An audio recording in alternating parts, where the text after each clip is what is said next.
There is a moment, perhaps late at night, when the house is quiet and the noise of the day has finally dissolved into silence. You stand before a mirror, and for a second, the reflection that stares back at you feels unfamiliar. The features are yours, of course. The same eyes, the same lines, the same face you've seen 1,000 times. But in that brief, unsettling flicker of perception, the person looking back is a stranger. The connection is lost. And in that silence, a quiet but profound question echoes in the back of your mind. Whoa, is that who or what is the you that is looking back? Are you the name you were given? Are you the job you perform or the relationships you maintain? Are you the sum total of your memories, a fragile library of triumphs, heartbreaks, and quiet moments that you cling to as proof of your existence? We spend our entire lives assuming there is a core entity living behind our eyes, a continuous and stable captain steering the ship. A single unified I that was there in childhood and will be there in old age. We feel it so deeply, so intuitively, that to even question it seems absurd. But what if that feeling is wrong? What if the steady presence you feel inside your own mind is the most sophisticated magic trick ever performed? What if the self, that constant, unchanging protagonist of your life story, simply isn't there? This is not a fleeting doubt, but a deep philosophical abyss.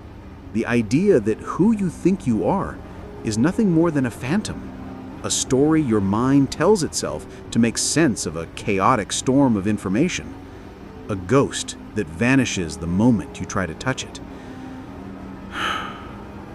This terrifying and strangely liberating idea isn't a modern invention born of science fiction. It's one of the most powerful and disruptive thoughts in the history of philosophy. To understand it, to truly face the stranger in the mirror, we must journey back in time. We must travel to the heart of the Age of Enlightenment to meet a man who dared to look inward for the soul, and in doing so, lit a fire that threatens to burn down our most cherished belief: the belief in our own selves. History is filled with revolutionaries who toppled empires with swords and fire. But some revolutions are quieter, waged not on battlefields, but in the silent chambers of the human mind. These are the revolutions of thought, where a single idea can shatter a world of certainty. In the 18th century, one of the greatest of these quiet revolutionaries was a Scottish philosopher named David Hume. He wasn't a warrior or a politician. He was an observer, a skeptic, and in the eyes of many, a philosophical arsonist who took a flamethrower to the very idea of the human soul. To understand the scale of Hume's rebellion, you have to understand the world he lived in. The Age of Enlightenment was a time of radical questioning, but it was anchored by one profound certainty, a foundation laid by the brilliant French thinker René Descartes a century earlier. Descartes, in his search for absolute truth, had arrived at a single, unshakable conclusion: cogito ergo sum. I think, therefore I am. Even if you doubt everything, the world, your senses, your own body, the very act of doubting proves that a doubter must exist. A thinker must be doing the thinking.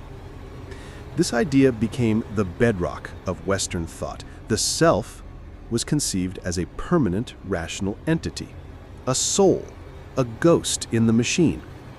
Imagine a king sitting in the highest room of a castle tower, looking out over his kingdom. The kingdom is the world of your experiences, your sensations, emotions, and thoughts.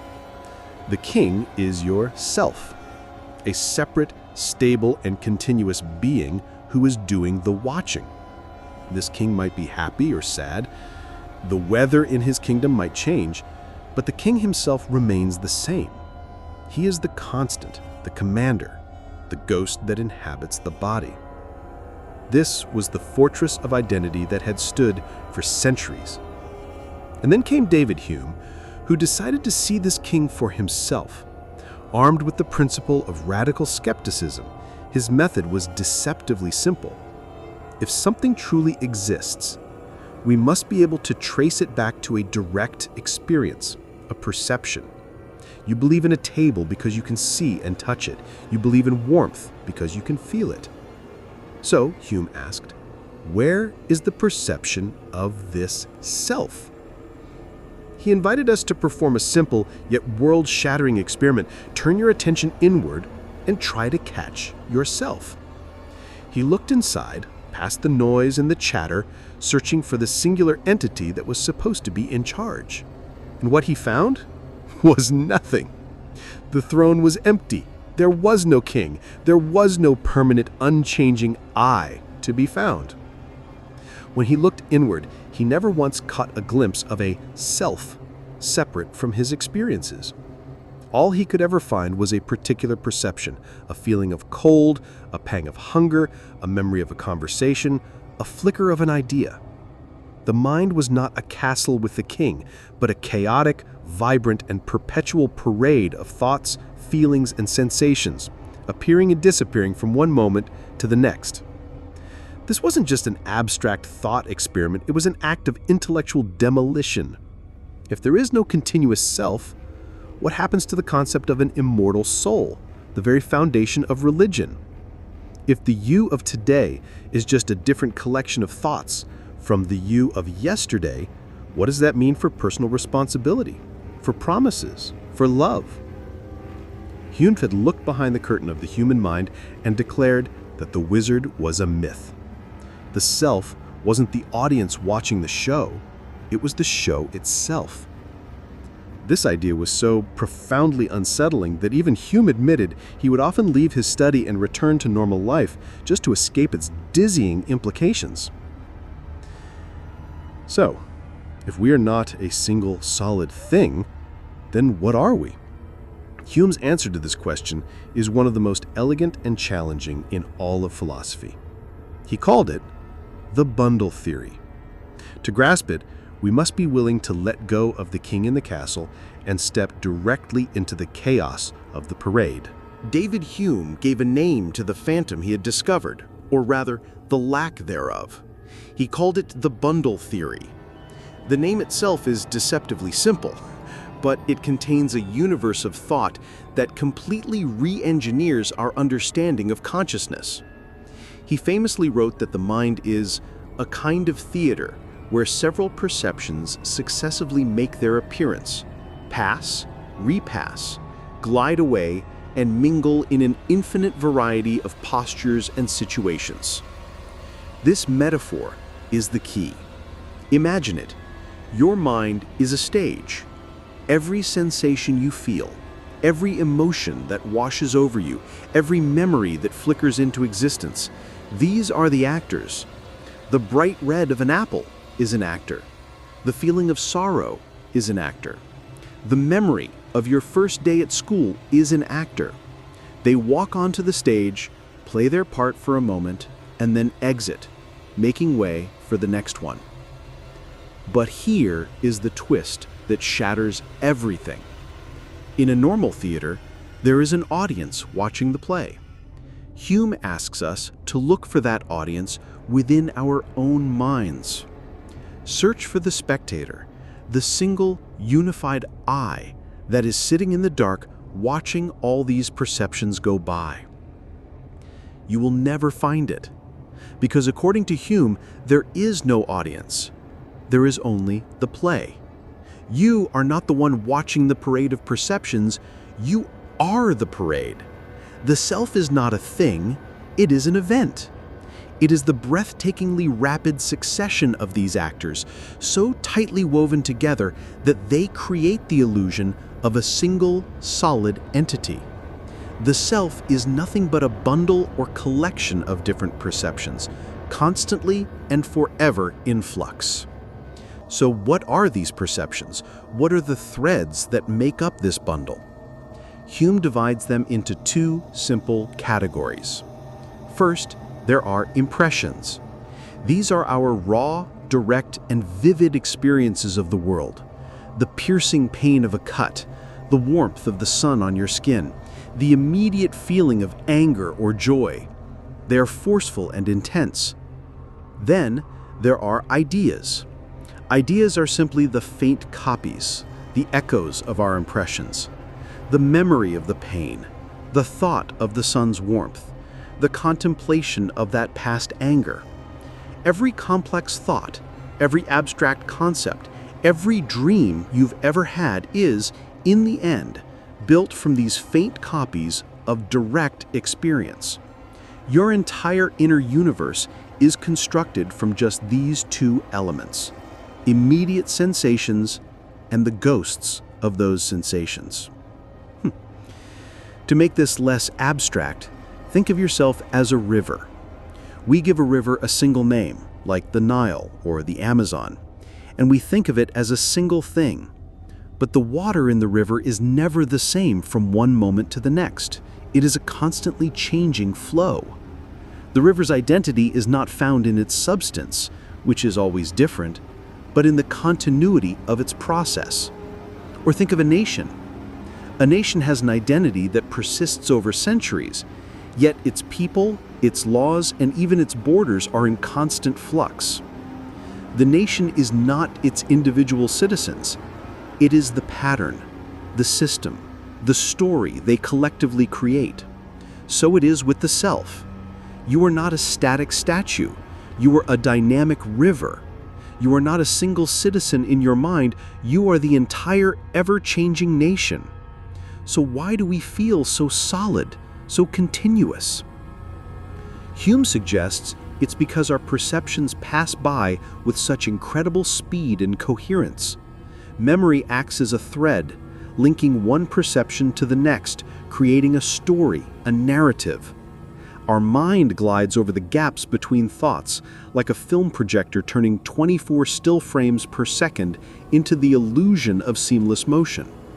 We mistake the movie for a single moving reality, and we cast a protagonist at its center, the I. But it is a fiction, a beautiful and necessary one, but a fiction nonetheless. This shift in perspective is monumental. We are not a noun, we are a verb. We are not a thing, but a process. But this revelation comes with a chilling consequence. If our identity is not a fortress, but a constantly flowing river, it means it has no fixed defenses. It can be redirected. It can be polluted. It can be controlled. And in the modern world, this has turned the very idea of the self into something Hume could never have imagined: a battlefield. If we are not a solid, fixed entity, but a flowing, dynamic process, this truth has a deeply unsettling consequence in the 21st century. A fortress can be defended. A flowing river can be dammed, diverted, and polluted. The modern world, with its relentless fire hose of information, entertainment, and ideology, has become a battlefield. And the territory being fought over is the very collection of perceptions you call yourself. Every screen you look at, every notification you receive, every advertisement you see is a potential soldier in a war for your identity. This war is waged on three major fronts. The first front is the one we willingly enlist in every day, the world of social media. A social media profile is the bundle theory made literal. It is a carefully selected, meticulously curated collection of perceptions.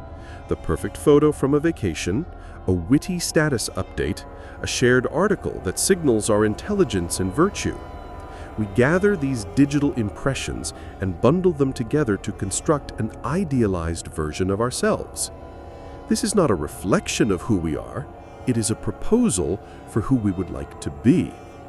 And for a while, it works. The likes, the shares, the positive comments all reinforce this constructed self. But the psychological cost is immense. We become trapped.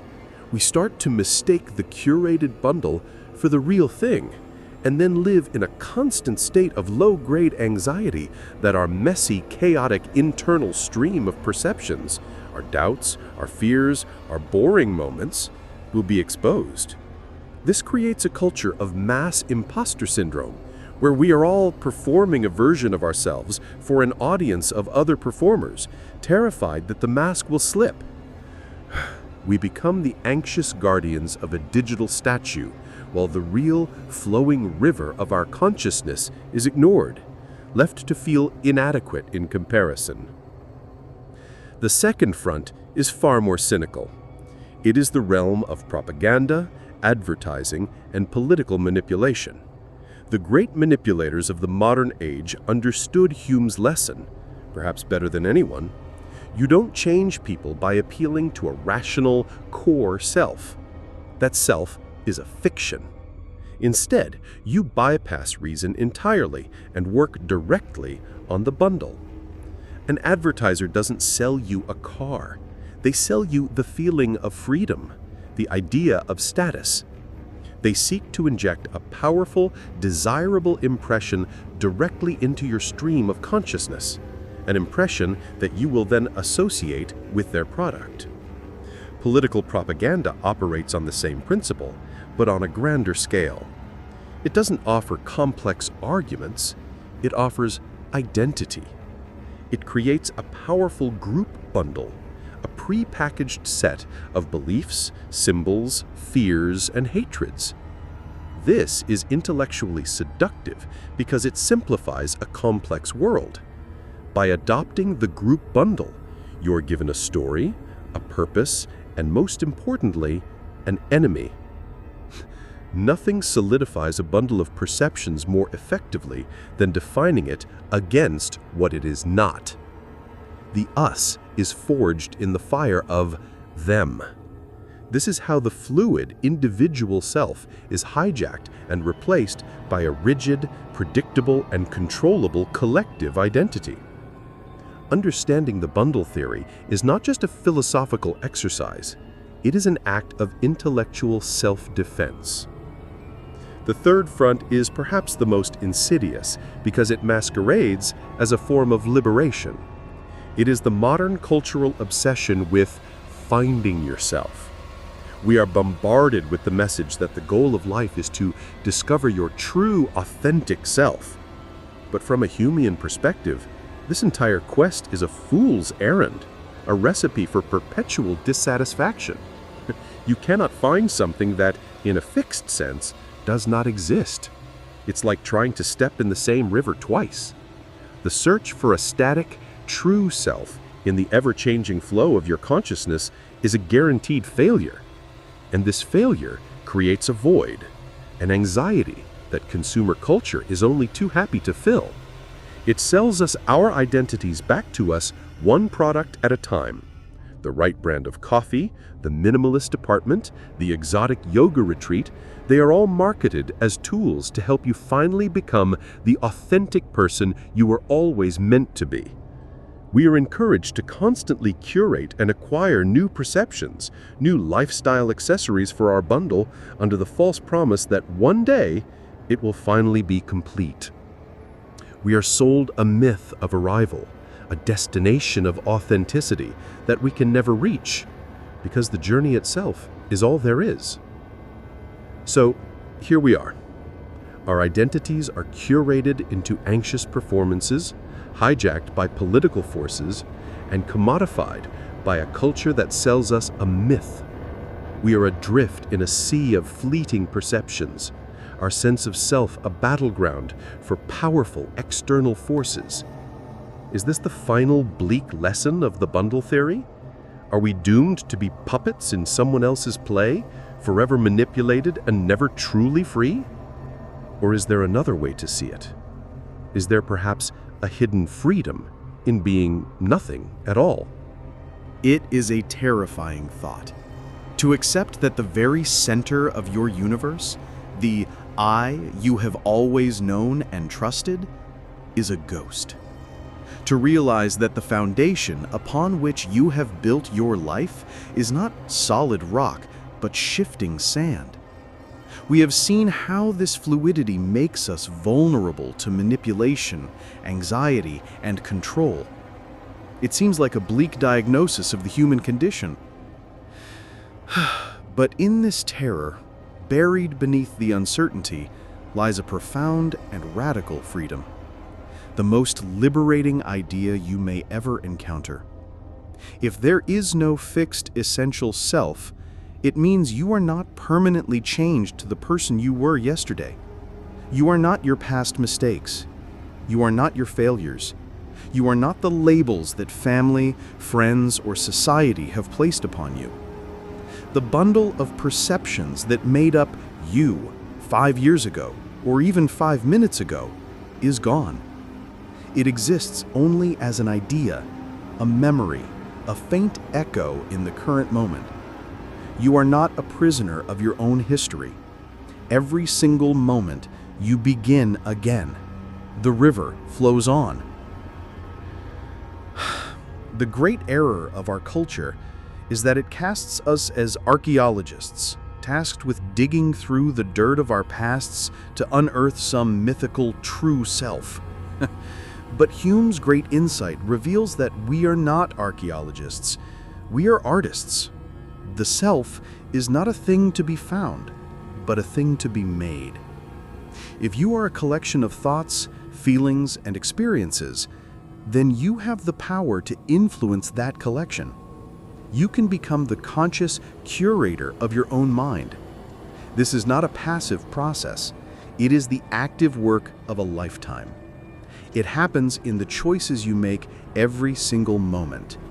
It is in the books you choose to read, the conversations you choose to have, the thoughts you choose to cultivate, and the habits you choose to build.